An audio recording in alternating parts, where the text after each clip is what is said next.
आपने इस चैप्टर को क्लास 10th में भी पढ़ा है।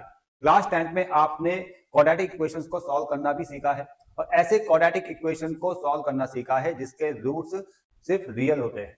लेकिन क्लास 11th में अब आप ऐसी क्वाड्रेटिक इक्वेशंस को भी सॉल्व करोगे जिसके रूट्स रियल नहीं होते हैं और कैसे सॉल्व करेंगे वो मैं आज की वीडियो में आपको बताऊंगा। नमस्कार बच्चों, क्या हाल चाल है आप लोगों के। आशा करते हैं सब बढ़िया होंगे, सबकी पढ़ाई मस्त चल रही होगी। आज मैं आपको ISC mathematics class 11 ML Agarwal book से पढ़ा रहा हूं क्वाड्रेटिक इक्वेशन चैप्टर। अब ये एक ऐसा चैप्टर है जिसमें शुरू की जो एक्सरसाइज है वो तो काफी आसान है, लेकिन जो बाद की एक्सरसाइज है, लास्ट की 2 एक्सरसाइज है, वो काफी ज्यादा इंपॉर्टेंट है बच्चों। ठीक है ना, इसलिए मेन फोकस करना है लास्ट की एक्सरसाइजों में, लेकिन शुरू की एक्सरसाइज भी पढ़ना जरूरी है क्योंकि कुछ बेसिक क्वेश्चंस आप सीखोगे जो आपने क्लास 10 पे नहीं पढ़े थे। तो पहली एक्सरसाइज ही पढ़ना है, दूसरी एक्सरसाइज ही पढ़ना है, लेकिन फोकस करना है लास्ट के 2 या 3 एक्सरसाइजों में। ठीक है, आज मैं आपको पढ़ा रहा हूँ 5.1 एक्सरसाइज।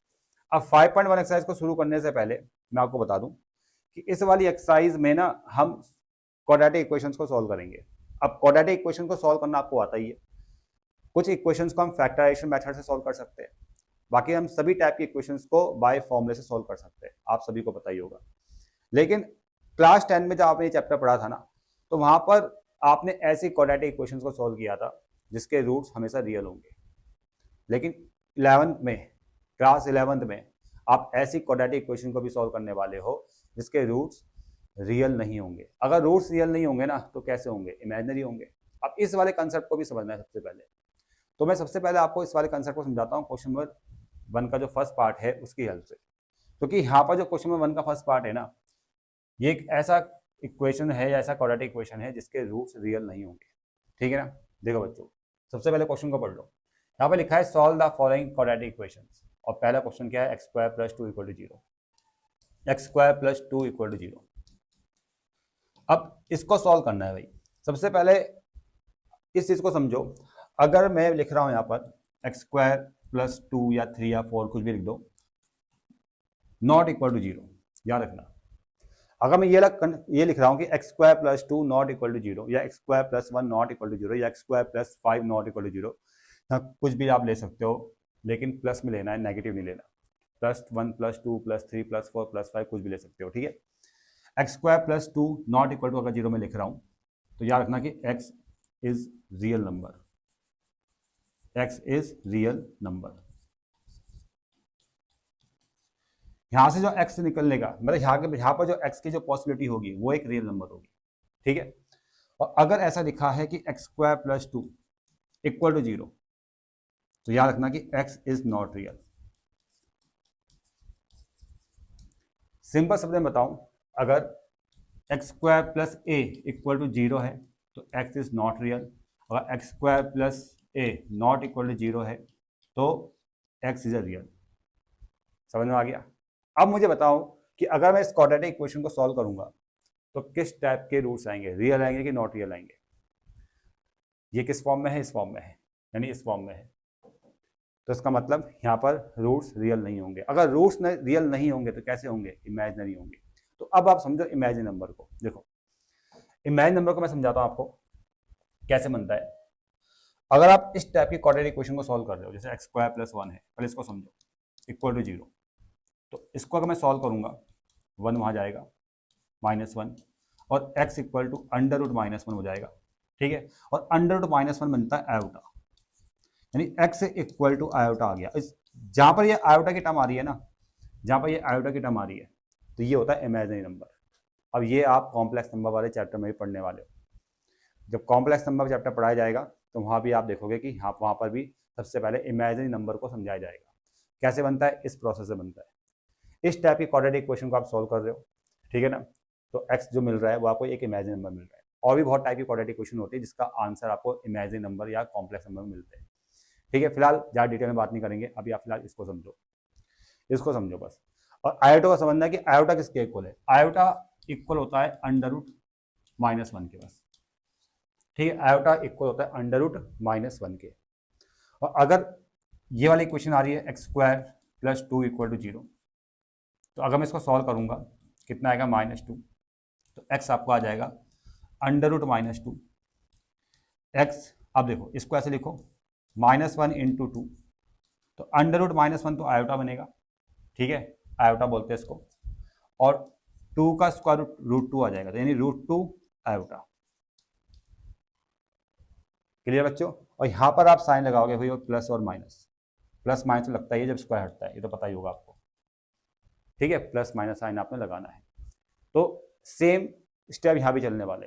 तो आपको क्वेश्चन देख के पता चल जाना चाहिए कि अगर इस टाइप का फॉर्म है, इस टाइप का फॉर्म है, जैसे x² + 1 है, x² + 2 है, x² + 3 है, तो इस टाइप के जो क्वाड्रेटिक इक्वेशंस होती है उनके जो रूट्स होते हैं कभी रियल नहीं आते, हमेशा क्या आती है, इमेजिनरी आते हैं। कैसे कैसे फाइंड होता है, इस प्रोसेस से फाइंड होता है, ठीक है। अब यहाँ पर आप डी भी निकाल सकते हो। देखो एक और तरीका है, नेचर ऑफ रूट्स आपने क्लास 10 में पढ़ा होगा, वहाँ पर डी की हेल्प से हम बताते थे कि अगर डी लेस देन 0 है तो रूट्स आर नॉट रियल। अब इसका डी निकालो, इसका डी हमेशा लेस देन 0 ही आएगा, चेक कर लो। अगर मैं इसका डी निकालूंगा, डी का फॉर्मूला होता है b² - 4ac, डी मतलब डिस्क्रिमिनेंट, ठीक है, क्लास 10 में पढ़ा होगा। और b कितना है भाई, x की टर्म तो नहीं है ना, अगर x की टर्म यहाँ पर नहीं है तो b 0 होगा। 4 इंटू ए होता है x² कोएफिशिएंट 1 और c होता है आपका 2, c 2 है, 4 2 जा 8, तो d कैसा आ रहा है, देखो नेगेटिव आ रहा है। अब d लेस देन 0 आ रहा है, इसका मतलब इस क्वाड्रेटिक इक्वेशन के रूट्स कैसे होंगे, इमेजिनरी होंगे या कॉम्प्लेक्स नंबर्स होंगे। ठीक है बच्चों, समझ में आ गया? मतलब हर तरीके से मैं आपको बता रहा हूँ, क्योंकि सीखना है। ये मत सोचो कि यार एक्सरसाइज बिल्कुल बेसिक है, सिंपल है, तो हमने स्किप करनी है। कुछ क्वेश्चंस ऐसे हैं जो आपको सिखाएंगे कि हाँ ये चीज़ होती भी है। कुछ क्वेश्चन तो बहुत सिंपल है जो क्लास 10 में पढ़े थे आप, लेकिन कुछ क्वेश्चन आपको सिखाएंगे अब, इसलिए इस वाली एक्सरसाइज को कम से कम एक बार पढ़ना जरूरी है। चलो फिर अब देखो, अब मैं सीधा इसको सॉल्व कर रहा हूँ। अब सॉल्व क्या करना है, यहाँ तो मैंने सॉल्व दिखाई दिया है, लेकिन तब भी आप देख लो, फॉर्म देख लो भाई, इसके रूट्स रियल नहीं आएंगे, मैंने आपको समझा दिया है। तो 2 को वहाँ लेके जाना है, -2, x = √-2 और प्लस माइनस लगा देना, और x = ±-1 × 2 अंडर रूट के अंदर, और प्लस माइनस ये आ जाएगा आपका आयोटा, ये 2, यानी आएगा √2 × आयोटा, ये आ गया, मतलब ±√2 आयोटा आंसर आ गया। ठीक है बच्चों, तो ये था क्वेश्चन नंबर 1 का फर्स्ट पार्ट। ये है 4x² + 5 = 0। इस फॉर्म में जब भी क्वेश्चन आएगा तो आके माइंड में सेट हो जाएगा कि यार इसके रूट्स रियल नहीं होंगे, ये एक स्पेशल फॉर्म्स होती है। अगर यहाँ 4 है तो 4 को इधर लेके आ जाओ, कोई दिक्कत नहीं है, 4 से डिवाइड दे दो, इस फॉर्म में लिख लो 5/4। समझ में आ गया ना? जब भी x² + a वाली फॉर्म आएगी वो उसके रूट्स कभी रियल नहीं आएंगे, हमेशा इमेजिनरी आएंगे। कैसे फाइंड करना है, इसको सीधा लेके जाओ, -5/4 ये आ जाएगा ऐसे, और x = आएगा अंडर रूट -5/4। अब इसको सॉल्व करेंगे, x = इसको क्या लिखने वाले हम, अंडर रूट -1 × 5/4, ठीक है, ऐसे रूट के अंदर, और x = -1 का स्क्वायर रूट होता है आयोटा, और 5/4 का स्क्वायर रूट आएगा आपका √5/2, यानी x = आएगा आपका आंसर √5/2 आयोटा, और प्लस माइनस आपने लगा देना है भाई, ठीक है ना, प्लस माइनस का साइन आपने लगा देना है। इतना क्लियर बच्चों? अब आते हैं हम उसके थर्ड वाले पार्ट में। अरे ऐसी क्वाड्रेटिक इक्वेशन जैसे थर्ड वाले पार्ट पे नहीं, अब क्वेश्चन नंबर 2 का जो फर्स्ट पार्ट देखो। अब इस टाइप के क्वाड्रेटिक इक्वेशन तो आप सॉल्व कर सकते हो ना। अब यहां पर देखो, आप इसको आप सॉल्व कर सकते हो डायरेक्ट फैक्टराइजेशन मेथड से। जैसे हम -1 है और माइनस करके 1 × 12, ऐसे दो नंबर्स होते हैं 4 और 3, ठीक है ना। 4 - 3 1 होता है, 4 × 3 12 होता है, ठीक है बच्चों। तो यहाँ पर हम इस 1x को स्प्लिट करेंगे, किसमें, माइनस का 4x प्लस का 3x में, और -12 = 0, और यहाँ से x कॉमन आ रहा है, x - 4, और यहाँ से +3 कॉमन आ रहा है, x - 4, पूरे से x - 4 कॉमन आ रहा है, और x + 3 = 0, x = 4 और x = -3, आंसर्स आ गए। तो इस टाइप के क्वाड्रेटिक क्वेश्चन तो सॉल्व आपने करी है क्लास 10th में। जैसे ये क्वेश्चन है सेकंड पार्ट,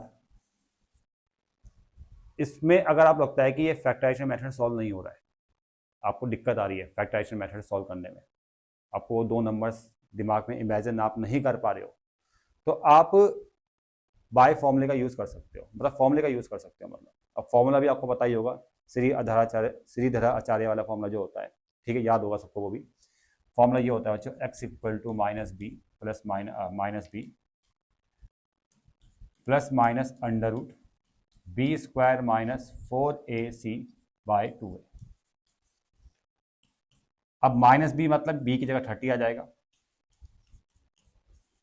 और plus minus under root b square मतलब 30 का स्क्वायर, 30 का स्क्वायर 900, 4 इंटू ए की जगह 25, ए की जगह 25 आएगा और सी की जगह 7 आएगा बाय 2a, ए की जगह 25। अब इसको सॉल्व आपको करना है भाई, सॉल्व कर, देखो कितना आ रहा है सॉल्व करके। x equal to -30 plus minus 900 ऐसे ही रहेगा, 25 इंटू 4 होता है 100 और 100 इंटू 7 ये होगा आपका 700 बाय 25 इंटू 2 यानी 50, -30 प्लस माइनस 900 माइनस 700 200 और 200 का जो स्क्वायर रूट आएगा वो आएगा आपका 10 रूट 2, तो यहाँ पर आएगा 10 रूट 2 बाय 50। अब 10 से सबको डिवाइड हो रहा है, ये भी 10 से, ये भी 10 से, ये भी 10 से, तो यहाँ पर आएगा -3 प्लस माइनस रूट 2 बाय 5, यानी x इक्वल टू आपको ये आ चुका है। और दो वैल्यूज याद रखना, दो सॉल्यूशन है दो आंसर से, ठीक है ना। एक x की वैल्यू है प्लस साइन के साथ और एक x की वैल्यू आएगी माइनस साइन के साथ, यानी दो आंसर आपको यहाँ पर मिल जाएंगे, यहाँ पर भी छोड़ सकते हो। अब आगे देखो, क्वेश्चन नंबर 3 का जो फर्स्ट पार्ट है, इसको भी आप मैं बता देता हूँ। फर्स्ट पार्ट ये आ गया बच्चों, यहाँ पर देखो a आपको दे रखा है √3, b आपको दे रखा है -4 और c आपको दे रखा है √3। इसको भी हम बाय फॉर्मूला यूज कर लेते हैं, चलो सॉल्व करेंगे। -b plus minus under root b square minus 4ac by 2a, ये फॉर्मूला है ना। b की जगह -4 आएगा तो +4 हो गया, plus minus under root b square minus 4 का स्क्वायर 16 माइनस 4 इंटू ए की जगह √3 आएगा और c की जगह आ जाएगा आपका √3, 2 इंटू ए की जगह आपका √3 आ जाएगा। अब देखो बच्चों आगे सॉल्व करते हैं इसको, 4 प्लस माइनस 16 ऐसे रहेगा माइनस √3 3 4 12 बाय 2√3, ये 2√3 ऐसे रहेगा। 16 माइनस 12 4 और 4 का स्क्वायर रूट होता है आपका 2, तो ये आएगा आपका 4 प्लस माइनस 2 बाय 2√3। ये आपका x आ चुका है, x की दो वैल्यूज आ चुकी है, और एक बार प्लस साइन और एक बार माइनस साइन आपने लेना है। अगर प्लस साइन आप लेते हो, बीच में प्लस साइन आप लेते हो, तो 4 प्लस 2 बाई 2√3, उसके बाद 6 बाई 2√3, 2 से 6 जाएगा 3 टाइम, तो x इक्वल टू आएगा आपका 3 बाई √3, और इसको हम सॉल्व करेंगे। √3 बाई √3 और 3√3 बाई 3, 3 से 3 कैंसिल, यहाँ पर आपको √3 मिल जाएगा। एक x आपको √3 आ गया, और दूसरे केस में माइनस साइन आपने लेना है, 4 माइनस 2, यानी x आ रहा है आपका 4 माइनस 2 जाएगा 2 बाई 2√3, 2 से 2 कैंसिल, 1 बाई √3। आप चाहे इसको रेशनलाइज भी कर सकते हो, ठीक है बच्चों। तो ये क्वेश्चन भी आपको समझ में आ गया होगा, बहुत आसान क्वेश्चन है। अब मैं कुछ क्वेश्चंस ऐसे करा रहा हूँ जिसमें आपको इमेजिन नंबर आंसर मिलने वाला है, ठीक है। देखो मैं यहाँ पर आपको कराता हूँ ये वाला क्वेश्चन, 4th का फर्स्ट पार्ट। देखो ये इस वाले क्वेश्चन को देखना, x² plus x plus 1 equal to 0। अब इसमें आप देखोगे कि a 1 है, x का कोएफिशिएंट b होता है, b भी 1 है, और यहाँ पर c कितना आ रहा है ये भी बना रहा है। और अगर इसमें x का वैल्यू आप निकालोगे फॉर्मूले से, क्योंकि ये फैक्टराइजेशन मेथड सॉल्व नहीं होगा। देखो फैक्टराइजेशन मेथड से या मिडिल स्प्लिटिंग जो मेथड होता है, मिडिल टर्म स्प्लिटिंग मेथड, उससे आप हर टाइप की इक्वेशन को सॉल्व नहीं कर सकते। तो फॉर्मूले से आप हर टाइप की इक्वेशन को सॉल्व कर सकते हो, ठीक है। तो जैसे ये इक्वेशन है, तो इसको हम फॉर्मूले से सॉल्व करेंगे, ठीक है ना। तो यहाँ पर फॉर्मूला जो है वो है x equal to -b plus minus under root b square minus 4ac by 2a। तो x equal to minus b यानी -1 plus minus under root b square मतलब 1 का स्क्वायर, 4 इंटू ए की जगह 1 आ जाएगा और c की जगह 1 आ जाएगा, 2 इंटू ए यानी 2 इंटू 1। अब x equal to -1 plus minus under root 1 का स्क्वायर 1 हो गया, 4 1 जब 4 आ गया, 4 में से 1 गया, अब आ रहा है माइनस का 3 रूट के अंदर बाय 2। अब ये जो आंसर आपको देगा ये रियल नहीं आएगा, मतलब रियल आंसर नहीं आएगा इसका, ठीक है। यहाँ पर जो x की वैल्यूज आएगी वो रियल नहीं आएगी, क्योंकि यहाँ पर आ रहा है अंडर रूट -3, ये आ जाएगा इमेजिनरी नंबर। ये पार्ट जो बनेगा ना वो इमेजिनरी पार्ट नंबर बनेगा, ठीक है। तो आपको मैंने सॉल्व करना सिखाया था, जो अंडर रूट -3 होता है उसको हम ऐसे लिखेंगे -1 इंटू 3, और ये वाला पार्ट बनेगा आयोटा, और ये आएगा आपका √3, तो √3 आयोटा, ठीक है। तो ये तो आपका √3 आयोटा आ चुका है, x equal to -1 plus minus √3 iota by 2। अब एक बार आपने प्लस साइन लेना है, एक बार माइनस साइन लेना है, ठीक है। सॉल्व, दो आंसर्स आपको मिल जाएंगे, ठीक है। x equal to -1 plus √3 iota by 2, और दूसरे केस में x equal to -1 minus √3 iota by 2। ठीक है बच्चों, समझ में आ गया। अब ऐसा ही मेरे हिसाब से ये क्वेश्चन भी आपको इमेजिन नंबर आंसर देने वाला है, ये क्वेश्चन भी आपको इमेजिन नंबर आंसर देने वाला है। इनका डी निकाल के भी चेक कर सकते हो। अगर मैं इसका डी निकालूंगा ना, देखो इसका अगर मैं डी निकालूंगा तो डी आपका लेस देन 0 आएगा। आप डी फाइंड करो, देखो B square minus 4ac, B 1 है, 1 का स्क्वायर। अब यहीं पर देख लो ना, बी स्क्वायर माइनस 4ac कितना आ रहा है, यहाँ पर देखो बी स्क्वायर माइनस 4ac कितना आ रहा है, माइनस का 3 आ रहा है, तो यानी डी लेस देन आपका 0 आ रहा है, ठीक है।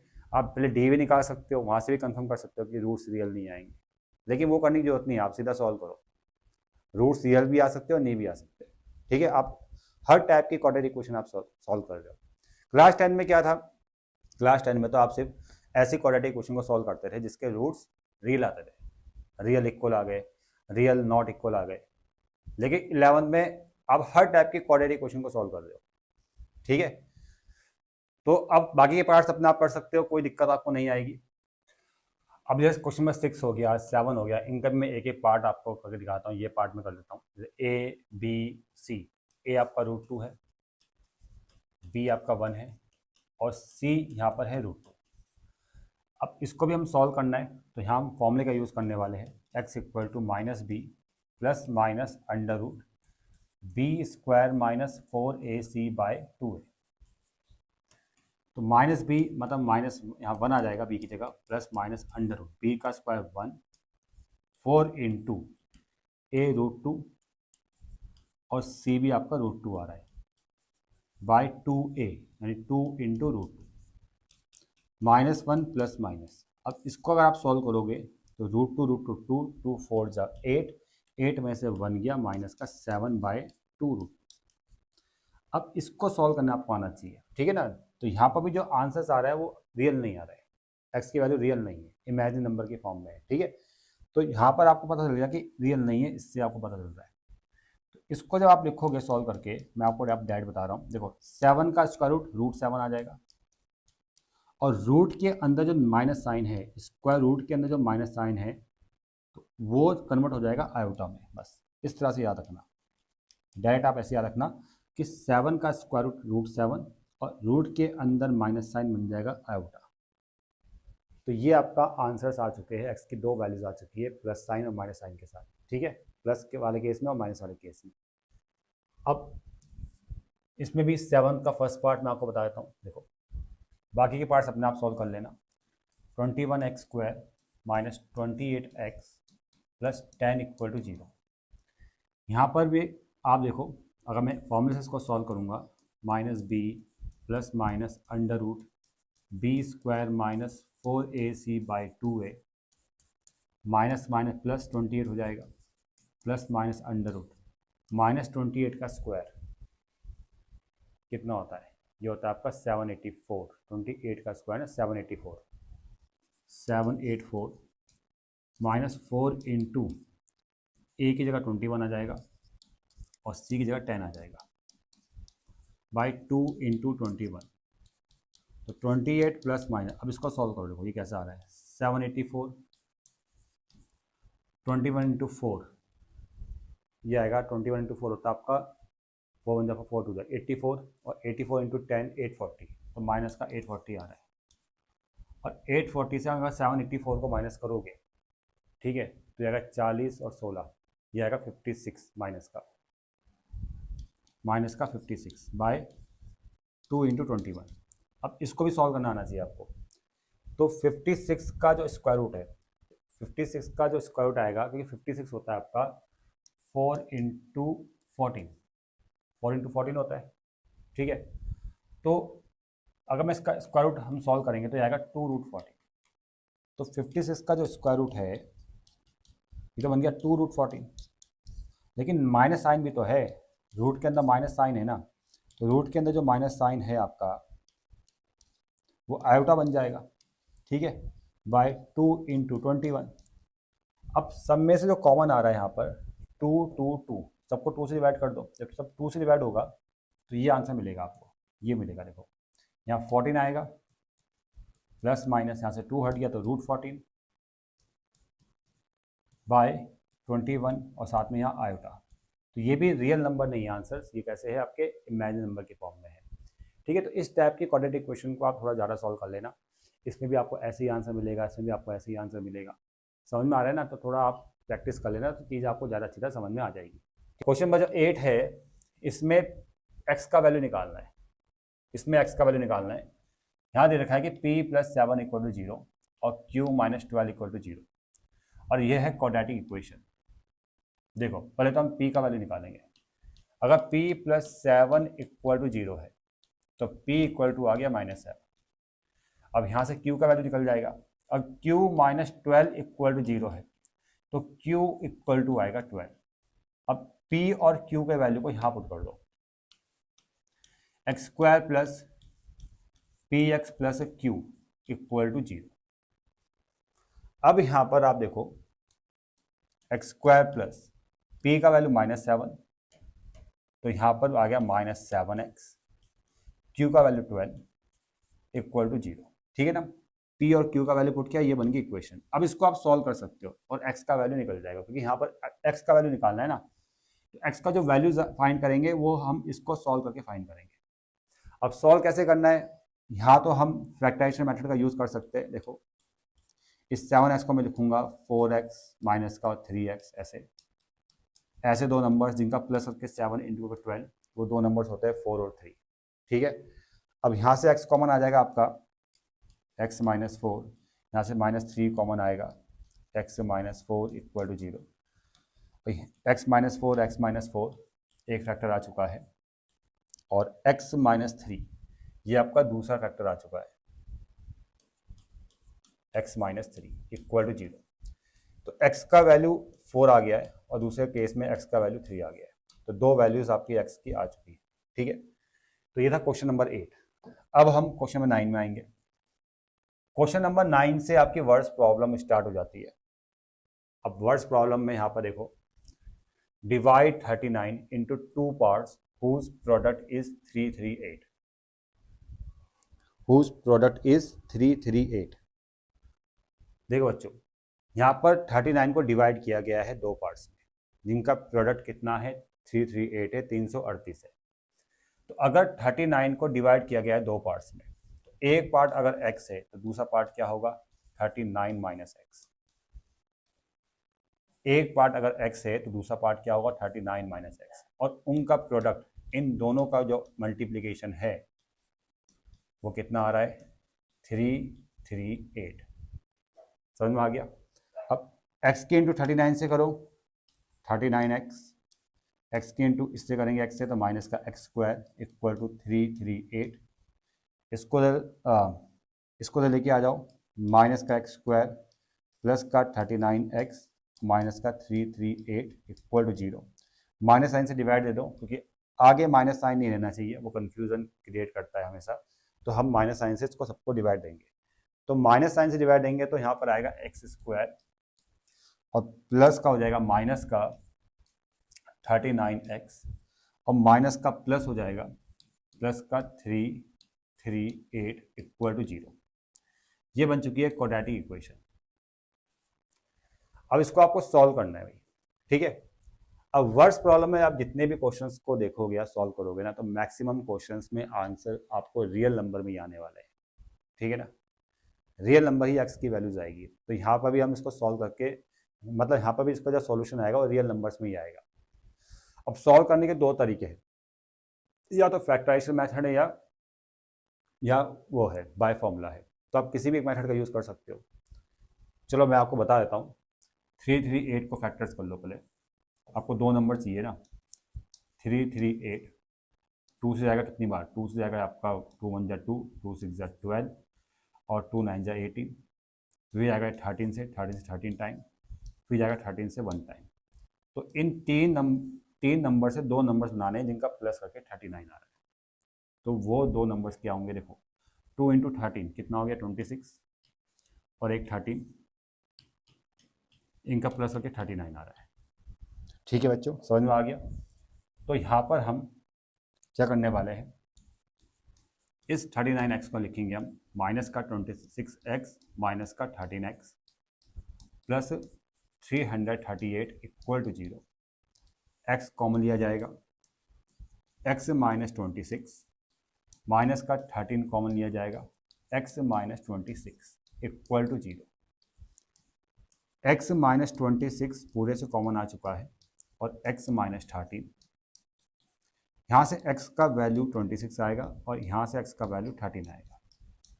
अब कौन सा x का वैल्यू लेना, कोई सा भी ले सकते हो, दोनों केसेस में आंसर आएंगे याद। अगर x आप 26 ले रहे हो, यहाँ देखो, अगर x है आपका 26 यानी पहला नंबर आपका 26 है, तो दूसरा कितना आ रहा है 39 माइनस एक्स, यानी 39 माइनस एक्स कितना आएगा 39 माइनस 26, तो दूसरा नंबर आपका 13 आ जाएगा। तो पहले केस में ये दो आंसर आएंगे, यानी 26 और 13, ठीक है।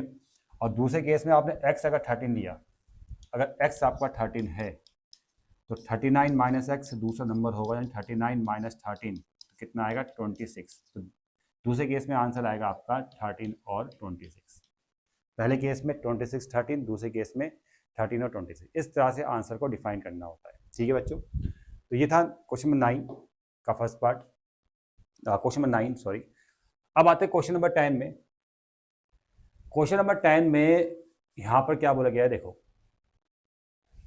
The sum of two numbers is 9। दो नंबर का सम 9 है and the sum of there squares is 41। यहां पर यह भी बोला गया है कि टेकिंग वन नंबर x, एक नंबर को x मानना है और इक्वेशन को फाइंड करना है x की टर्म में, फिर इसको सॉल्व करना है और नंबर्स को भी फाइंड करना है।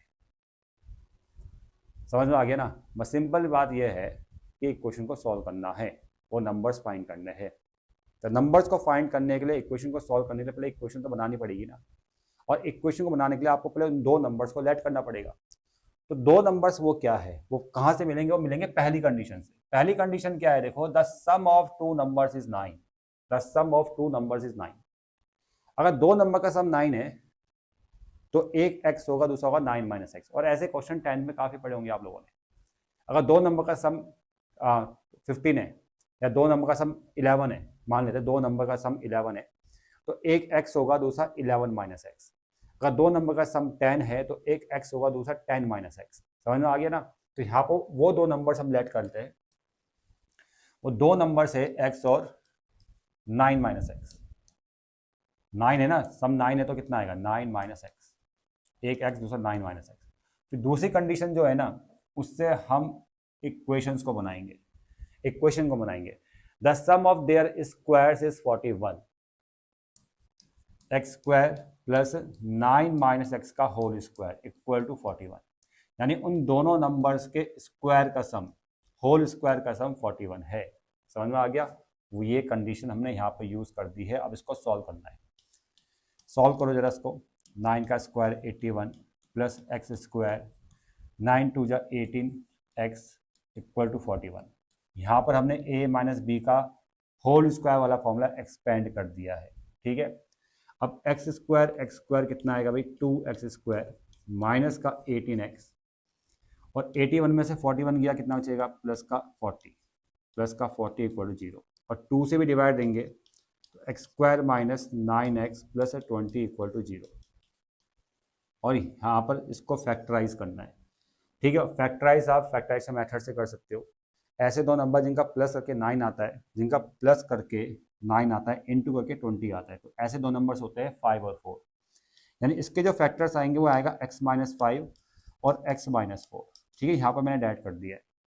तो एक x आ रहा है आपका 5 और दूसरा x आ रहा है आपका 4, ठीक है, इन दो फैक्टर से। अगर x आपने 5 लिया, अगर x आपका 5 है मतलब पहला नंबर 5 है, तो दूसरा कितना आएगा 9 माइनस 5, दूसरा कितना आएगा आपका 4 आ जाएगा। यानी पहले केस में आंसर आएगा 5 और 4। अगर x आपका 4 है तो दूसरे केस में 5 आएगा, ठीक है बच्चों। आसान क्वेश्चन से, टफ क्वेश्चन नहीं है, बहुत ही सिंपल और आसान क्वेश्चन से। अब क्वेश्चन में 11 और 12 देखो। क्वेश्चन नंबर 11 में the sum of the squares of two consecutive positive even integers is 340। सबसे पहले आपको पता होना चाहिए कि जब पॉजिटिव इवन इंटीजर्स या कॉन्जिक्यूटिव इवन इंटीजर्स होते क्या है। कॉन्जिक्यूटिव इवन इंटीजर्स होते हैं x और x प्लस 2। दो नंबर्स हम यहाँ पर लेट करेंगे, पहला x और x प्लस 2, ठीक है, समझ में आ गया। उन दोनों नंबर्स के स्क्वायर का सम, यहाँ पर साफ साफ लिखा है sum of there squares is 340, x square plus x plus 2 का होल स्क्वायर इक्वल टू 340। अब उसके बाद आपको पता है क्या करना है, ये ऐसे रहेगा एक्स स्क्वायर, यहाँ पर a प्लस बी का होल स्क्वायर एक्सपेंड करेंगे, तो एक्स स्क्वायर प्लस 2 का स्क्वायर 4 प्लस 2 टू जा 4x इक्वल टू 340। अब एक्स स्क्वायर कितना आ गया 2x स्क्वायर, प्लस का 4x ऐसे ही रहेगा, ये इधर आ जाएगा तो आएगा माइनस का 336 इक्वल टू 0। 2 से अगर आप डिवाइड दोगे, 340 से 4 को माइनस किया तो ये आ गया माइनस का 336, ठीक है। अब 2 से डिवाइड दोगे तो x square plus 2x minus 2 1 जा 2, 2 6 जा 12 और 2 8 जा 16, तो 168 आ जाएगा। तो ये बन जाती है क्वाड्रेटिक इक्वेशन। और इसके जब आप इसको मिडिल स्प्लिटिंग मेथड सॉल्व करोगे, यानी फैक्टराइजेशन मेथड सॉल्व करोगे, तो दो नंबर्स आपको यहाँ पर पहले इमेजिन करने पड़ेंगे। ऐसे दो नंबर जिनका माइनस करके 2 आता है, इनटू करके 168, तो ऐसे दो नंबर्स होते हैं आपके 12 और 14, ठीक है। अब चेक कर लो, 12 और 14, ये आएगा आपका 120 और 4 12 जो आपका होता है 48, तो ये आ जाएगा आपका 168, ठीक है ना, समझ में आ गया। तो अब यहाँ पर जो फैक्टर्स आएंगे मैं आपको बताता हूँ, फैक्टर्स ये आएंगे x प्लस 14 और x माइनस 12, ये दो फैक्टर्स आएंगे, ये मैंने ऐड कर दिया। ये वाला केस नहीं लेना, क्योंकि यहाँ से जो फैक्टर x का वैल्यू निकलेगा माइनस 14, तो ये आपने नहीं लेना है। ये यहाँ पर पॉजिटिव की बात हो रही है, पॉजिटिव इवन इंटीजर्स, तो आपने ये वाला फैक्टर लेना है, यानी ये वाला केस से x का वैल्यू निकालना है। अगर x आपका 12 है, यानी पहला नंबर आपका 12 आ चुका है, तो दूसरा होगा 12 प्लस 2, यानी कितना आएगा, दूसरा आएगा 14, ठीक है। तो दो नंबर्स क्या आ जाएंगे 12 और 14, लेकिन माइनस वाला केस आपने नहीं लेना, याद रखना, ठीक है। अब यहाँ पर क्वेश्चन नंबर 12 में आते हैं। देखो अब क्वेश्चन नंबर 12 देखो बच्चों, are 2 digit numbers is 4 times the sum and 3 time the product of a digits, तो फाइंड द नंबर्स। यहाँ पर 2 डिजिट नंबर्स की बात की गई है। सबसे पहले आपको समझना पड़ेगा कि 2 डिजिट नंबर्स क्या होता है। जो 2 डिजिट नंबर होते हैं बच्चों, 2 डिजिट नंबर वो होते हैं आपके 10x प्लस वाई। यहाँ मैं दो वेरिएबल्स का यूज कर रहा हूँ, इससे ज़्यादा अच्छा समझ में आएगा। 2 डिजिट नंबर को बोलेंगे हम 10x प्लस वाई, और ये क्वेश्चन आपने 10th या 9th में पढ़े होंगे ऐसे क्वेश्चन।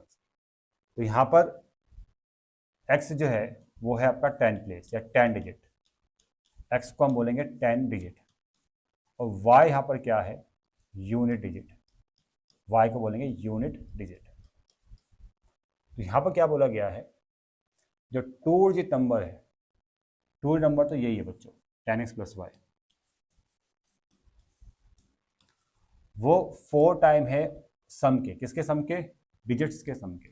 और डिजिट्स क्या है, x और y। यहाँ पर डिजिट्स क्या है, x और y। x यहाँ पर क्या है 10 डिजिट्स, और y यहाँ पर क्या है यूनिट डिजिट। समझ में आ गया, यानी 4 टाइम है, 4 टाइम्स है किसके, सम ऑफ डिजिट्स के, x प्लस वाई के। इतना क्लियर। और ये जो 2 डिजिट नंबर है 10x प्लस वाई, वो 3 टाइम है उनके प्रोडक्ट के, 3 time of their product x into y. Digits के प्रोडक्ट के क्या है, वो 3 टाइम है। ठीक है बच्चों। तो 2D नंबर क्या था आपका 10x प्लस वाई। तो x यहाँ पर बच्चों ये आपको बताइए कि ये 10 डिजिट्स है और y यहाँ पर यूनिट डिजिट्स है। ठीक है।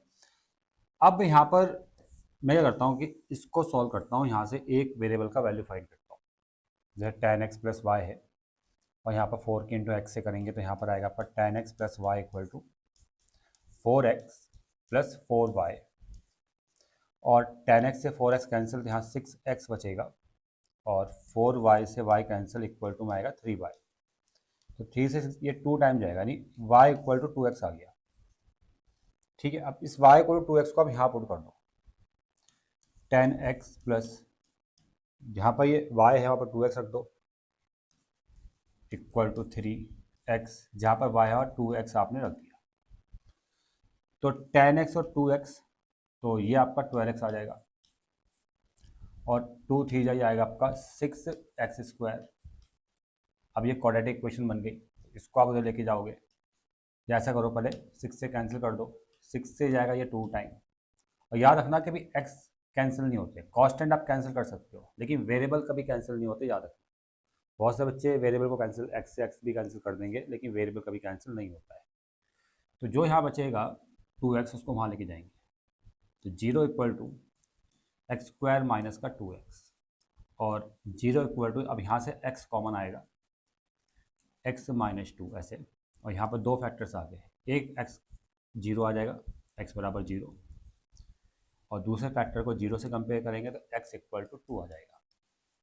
ठीक है। तो 2 केसेस में x का वैल्यू निकल दिया। तो आपको क्या फाइंड करना है, आपको नंबर फाइंड करना है। तो 0 वाला केस तो आपने नहीं लेना है, वैसे आपने 2 लेना है, x इक्वल टू 2। तो जैसे ही x इक्वल टू यहाँ पुट करोगे और y कितना आ जाएगा, चलो y पुट कर लो, x 2 है तो y आपका 4 आ रहा है, ये भी निकाल लो। तो x2 आप यहाँ पुट करो और y की जगह 4 पुट करोगे तो 2 टाइम 20 प्लस 4, तो ये आएगा आपका 24। ठीक है, ये आपका आंसर आ चुका है बच्चों। अब आते हैं हम क्वेश्चन नंबर 13 में। क्वेश्चन नंबर 13 देखो बच्चों, इस क्वेश्चन में the hypotenuse of a right angle triangle is 17 centimetre and the difference between the other 2 sides 7 centimetre. तो find the length of 2 unknown sides. एक राइट एंगल ट्राइंगल है, एक right angle triangle है, उसमें जो h है मतलब हाइपोटेनस है वो है 17 सेंटीमीटर और अदर 2 साइड्स को आपको फाइंड करना है। अब यहाँ पर एक कंडीशन और गिवन है कि जो अदर 2 साइड्स है उनका डिफरेंस है 7 सेंटीमीटर। और आपको मैं एक चीज़ समझा दूँ, अगर 2 नंबर्स है उनका डिफरेंस अगर मान लेते हैं कि 10 है, 2 नंबर का डिफरेंस है 10, तो एक नंबर x होगा, दूसरा होगा 10 प्लस x।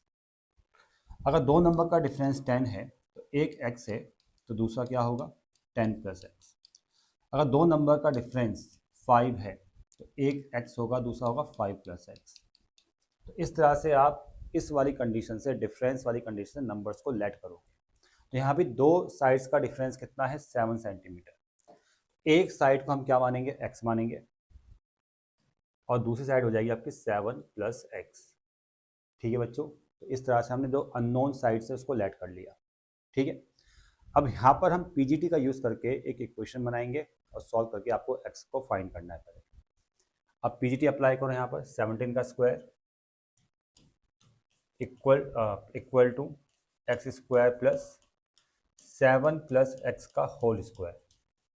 17 का स्क्वायर होता है 289, ये एक्स स्क्वायर ऐसे ही रहेगा। यहाँ पर a प्लस बी का होल स्क्वायर एक्सपेंड करेंगे तो 7 का स्क्वायर 49 आएगा plus x square plus 7 two 14x, x square ये आ गया आपका 2x स्क्वायर प्लस का 14x ये ऐसे रहेगा प्लस का 49 ये भी ऐसे रहेगा। 289 इधर आके माइनस का हो जाएगा इक्वल टू 0। इसको इधर लिख रहा हूँ मैं 2x square plus 14x 49 minus 289 minus का 240 इक्वल टू 0। 2 से आप डिवाइड दोगे x square plus 7x minus का 120 इक्वल टू 0। अब ऐसे दो नंबर जिनका माइनस करके 7 आता है इंटू करके 120, ऐसे दो नंबर्स होते हैं 15 और 8। अगर 15 में से 8 को माइनस करोगे तो 7 आएगा और 15 इंटू 8 आपका 120 होता है। तो यानी इसके जो फैक्टर्स आने वाले हैं वो आएंगे आपके x प्लस 15 और x माइनस 8। ठीक है, ये सबको आता ही होगा। तो यहाँ से x का वैल्यू माइनस का 15 आएगा, जिसको हम इग्नोर करेंगे क्योंकि ये x क्या है, साइड से, साइड है बच्चों, और साइड कभी नेगेटिव नहीं आती, इसलिए हम नेगेटिव वाले पार्ट को, नेगेटिव नंबर को नेगलेक्ट कर देंगे। यहाँ पर x माइनस 8 इक्वल टू 0, तो x इक्वल टू 8 आपको आंसर मिल जाएगा। आंसर नहीं, x की वैल्यू मिलेगी। अब आंसर तो अब आएंगे, जो 2 अननोन साइड्स आएगी, जो आपकी जो अननोन साइड्स थी, ठीक है, जो आपको फाइंड करना था। तो पहली x थी जो आप 8 सेंटीमीटर है, और दूसरी है आपकी 7 प्लस एक्स। तो 7 प्लस एक्स यानी 7 प्लस 8, यानी दूसरी कितनी आ जाएगी, 15 सेंटीमीटर। ये आपके आंसर है बच्चों। क्वेश्चन नंबर 14 देखो बच्चों, यहाँ पर सबसे पहले क्वेश्चन को पढ़ो। यहाँ पर लिखा है कि originally a rectangle was twice as long as it is wide. देखो इस लाइन का मतलब समझो, ये लाइन थोड़ी सा कंफ्यूज कर सकता है आपको, लेकिन मैं आपको बता देता हूँ। इसका मतलब ये है कि एक रेक्टेंगल है और ओरिजिन में उसकी जो लेंथ है वो वाइड का ट्वाइस है। ये रेक्टेंगल है, ओरिजिनल रेक्टेंगल है, इसका वाइड अगर x है, इसकी विड्थ जो अगर x है तो लेंथ इसका 2x होगा। बस कहने का मतलब ये है, जो लेंथ है वो विड्थ का ट्वाइस है, मतलब अगर विड्थ को हमने x मान लिया तो लेंथ हो गया 2x। ठीक है, अब आगे इसमें क्या लिखा है, when 4 meter were added to its length and 3 meter subtract from width, the resulting area 600 meter square. अब देखो जो लेंथ था ना 2x, उसमें 4 मीटर इंक्रीज कर दिया, ये 2x प्लस 4 हो गया। और जो विड्थ था, ब्रेथ जो था, उसमें 3 मीटर सेपरेट कर दिया। ब्रेथ ये था ना x, उसमें 3 मीटर सेपरेट कर दिया। तो अब एरिया कितना हो चुका है, रिजल्टिंग एरिया आ चुका है 600 मीटर स्क्वायर। यानी अगर मैं एरिया निकालूं लेंथ इनटू ब्रेथ तो किसके इक्वल होगा, 600 मीटर स्क्वायर के। यानी इन दो का मल्टीप्लिकेशन किसके इक्वल आएगा, 600 के इक्वल आएगा। ठीक है बच्चों, तो आपको फाइंड करना है डायमेंशन ऑफ न्यू रेक्टेंगल। ये जो न्यू रेक्टेंगल यानी न्यू डायमेंशंस जो आई है ना, इन डायमेंशंस को फाइंड करना है, इनको फाइंड करना है। ये है न्यू डायमेंशंस, ये थी पुरानी डायमेंशन। ठीक है, ये पुराना लेंथ, पुराना ब्रेथ, ये नई लेंथ, नया ब्रेथ, इनको फाइंड करना है, न्यू वाले को। ठीक है बच्चों, उसके लिए आपको x निकालना पड़ेगा। तो सॉल्व करते हैं इसको। देखो 2x की इंटू एक्स से करेंगे तो ये आएगा 2x स्क्वायर, 2x की -3 से करेंगे तो माइनस का 6x, 4 की इंटू एक्स से करेंगे प्लस का 4x, प्लस 4 की इंटू -3 से करेंगे माइनस का 12 इक्वल टू 600। अब 2x square minus 6x plus 4x, ये आएगा माइनस का 2x, ये इधर आ जाएगा माइनस का 12 और माइनस का 600, तो आएगा माइनस का 612 इक्वल टू 0। 2 से इसको डिवाइड दे दो तो एक्स स्क्वायर माइनस एक्स, ये आएगा माइनस का 306।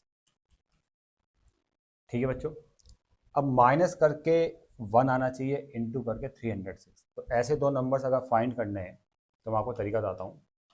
आप इसके फैक्टर करो, 2 1 जा 2, 2 5 जा 10, 2 3 जा 6। ठीक है, 3 से जाएगा 3 5 जा 15 और 3 1 जा 3, फिर जाएगा आपका 3 से 17 टाइम, और ये 17 बन जाए। तो ऐसे दो नंबर्स जिनका माइनस करके 1 आ रहा हो और इंटू करके आ रहा है 306, तो ऐसे दो नंबर मिलेंगे यहाँ से। तो देखो 3 3 जा 9, 9 2 जा 18, तो एक नंबर इससे आ रहा है 2 इंटू 3 इंटू 3 18, और एक नंबर है 17।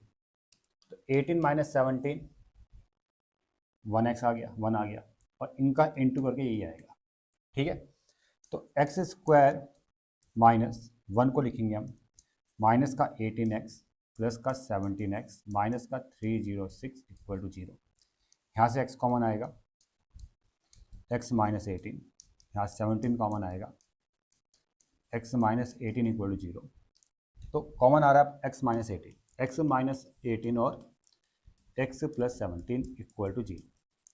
अब यहाँ से x का वैल्यू आएगा 18 और इस वेक्टर से x का वैल्यू आएगा माइनस का 17। और आपको पता है नेगेटिव वाला केस हम लेंगे ही नहीं, क्योंकि डायमेंशन से डायमेंशन कभी नेगेटिव नहीं आता। तो यहाँ पर हम जो लेंगे x इक्वल टू 18। तो लेंथ जो आपका आ चुका है ना, न्यू लेंथ यहाँ पर आएगा 18 इंटू 2, यानी 2 इंटू 18 प्लस 4। 18 टू जो होता है आपका 36 प्लस 4 यानी 40 मीटर आ जाएगा।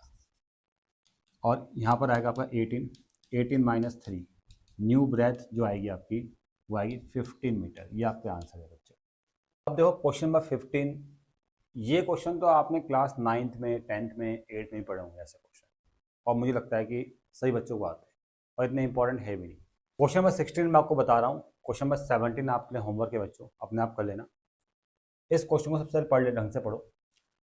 2 years ago a man's age was 3 times the square of his son's age। 2 साल पहले जो मैन की जो एज है, जब मैन की एज थी वो सन की एज का स्क्वायर का 3 टाइम्स है, ठीक है। सबसे पहले क्वेश्चन को ढंग से पढ़ लो। तो एक कंडीशन तो ये दे रखी है, इन 3 years टाइम यानी 3 साल बाद, his age will be 4 time his sons age. Man की एज सन की एज का 4 टाइम हो जाएगी 3 साल बाद। तो आपको उन दोनों की प्रेजेंट एज को फाइंड करना है, ठीक है। देखो बच्चों, पहली कंडीशन में आते हैं 2 साल पहले वाली जो कंडीशन है, 2 years ago, 2 साल पहले जो मैन की एज है वो सन की एज के स्क्वायर का 3 टाइम्स थी मैन की एज। तो हम देख रहे हैं कि जो मैन की एज है वो सन की एज पर डिपेंड कर रहा है। तो सन की एज को मैं x मान लेता हूँ। जो सन की एज है 2 साल पहले वो क्या थी, x थी। तो मैन की जो एज है, मैन्स एज 2 साल पहले क्या हो जाएगी, 3 टाइम हो जाएगी सन की एज के स्क्वायर का, यानी 3x स्क्वायर। ठीक है, आपको समझ में आ गया होगा। Man's age was 3 times the square of his sons age. Son की एज x है तो मैन की एज 3 टाइम है उसके स्क्वायर का, यानी 3x स्क्वायर। ठीक है बच्चों, ये है 2 साल पहले की एज। अब इसी से हम प्रेजेंट एज को फाइंड करेंगे। प्रेजेंट एज अब आपको फाइंड करनी है तो देखो, आप इस वाले कंसेप्ट को समझो। एक लड़का है या एक कोई मतलब एक स्टूडेंट है ए, उसकी 2 साल पहले जो उसकी एज थी वो 10 साल थी। तो उसकी प्रेजेंट एज क्या होगी? प्रेजेंट एज अगर फाइंड करनी है तो हमें 10 साल में 2 ऐड करना है, तो 12 ईयर्स। 2 साल पहले अगर 10 साल है तो अब कितनी होगी, 12 साल। अगर आपकी 2 साल पहले की एज मान लेते हैं कि 13 साल थी, 13 ईयर्स, तो अब आपकी एज क्या होगी, 15 ईयर्स। समझ में आ गया ना? ठीक है, तो अगर प्रेजेंट एज निकालना है इस वाले कंडीशन में तो सन की एज कितने आने वाली है, सन्स एज पहले x थी, 2 साल बाद 2 साल पहले x थी, तो अब क्या हो जाएगी, x प्लस 2 ईयर्स। और मैन की जो एज है 2 साल के बाद, यानी 2 साल पहले तो क्या थी, 3x स्क्वायर। अब प्रेजेंट एज क्या आएगी, अब जो आएगी वो आएगी आपकी 3x स्क्वायर प्लस 2 ईयर्स। समझ में आ गया बच्चों? अब आते हैं हम दूसरी कंडीशन में। देखो यहाँ पर इन 3 ईयर्स टाइम, मतलब 3 ईयर्स बाद, 3 साल बाद, 3 ईयर्स लेटर, 3 साल बाद his age will be 4 time his son as.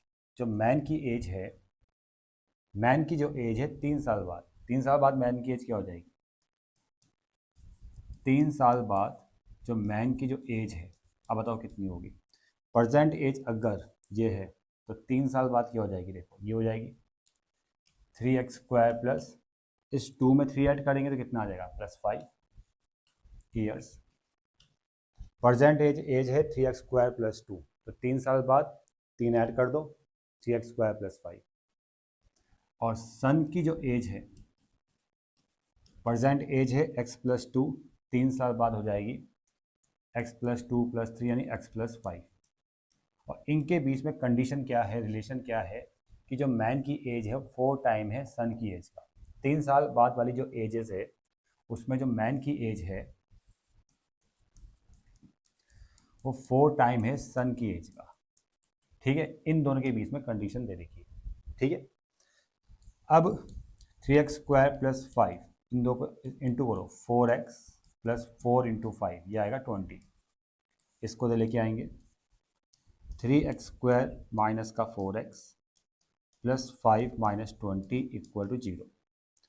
अब 3x² - का 4x - का 15 = 0। ये बन गई क्वाड्रेटिक इक्वेशन।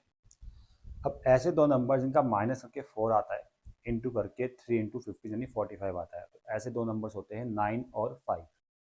यानी इस -4x को मैं लिखूंगा माइनस का 9x प्लस का 5x माइनस का 15 = 0।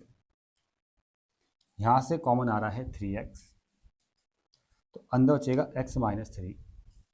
ठीक है, सबको आता ही होगा।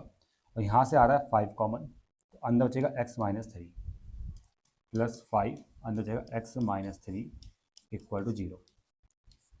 x - 3 एक फैक्टर और 3x + 5 दूसरा फैक्टर। इस फैक्टर से x का वैल्यू 3 आएगा और इस फैक्टर से x का वैल्यू -5/3।